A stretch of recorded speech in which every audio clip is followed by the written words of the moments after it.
Hey runners, how you doing? Hey, are you planning on running the Boston Marathon? Have you qualified, or do you need to run a qualifier this year for next year? That's where I'm at. I'm currently going to start training for a Boston Qualifier Marathon this spring. It's around May 17th, and that's about 18 weeks from here. So what I thought I'd do is I'm going to go ahead and do a weekly posting of my training for my upcoming marathon, which I'll be using as my Boston.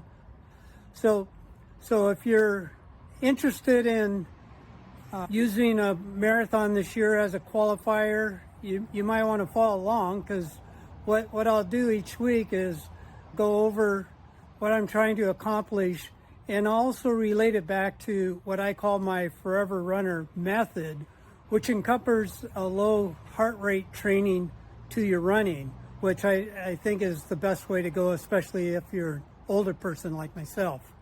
So here's the deal. For me to qualify for Boston, I need to run under a 4:20 marathon. And I'm going to actually shoot for right around 4 hours plus or minus, just to give me some cushion. And I'm not a high mileage, high frequency type runner.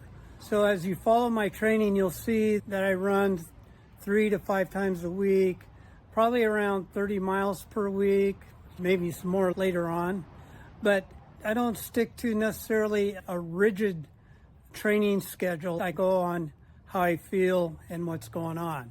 So that's what I'll be talking about. And this week, I'm starting off with a recap of this week, week 18 of my Boston Qualifier training. And it started off with a 10K that I ran last Saturday. And I'm an ultra runner. I don't do 5Ks, 10Ks. And I was actually thinking at the beginning of December that, I should actually train for this 10K and just see how fast I can go. But, that just never happened. So I showed up for the 10K with basically no speed training or all. And I've run this one before. I like to run it to start the year. And I ended up running just a little bit slower than I did last year. And my 10K pace was basically my marathon pace. I ran 9-minute miles. So it was a little depressing. So it's early in the year and we're just getting started out, and we'll work on that. We'll get some speed up. But yeah, for a shorter race, it should be quite a bit faster than your marathon pace.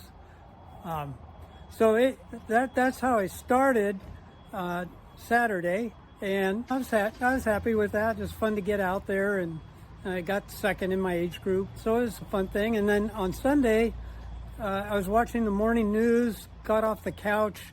My foot was asleep, and I immediately rolled my ankle. And I basically sprained my ankle. So I had plans to go skiing on Monday. I had obviously my run training. I was starting up this week. I had a couple of pickleball games set up. I was going to have a fun, busy week, and here I haven't done anything. So this is an auspicious start to my marathon training, but I'm like 18 weeks out, and real serious specific marathon training doesn't really need to start till 10 to 12 weeks out as far as I'm concerned. Yeah, it's a setback, but it's not the end of the world.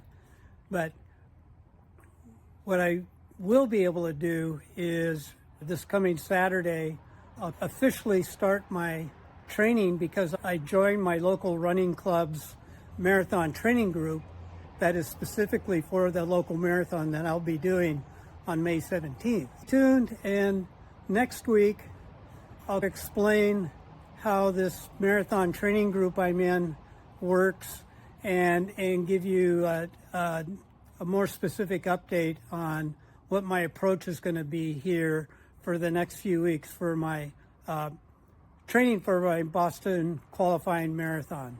So stay tuned, be sure you subscribe, and I'll see you in the next one.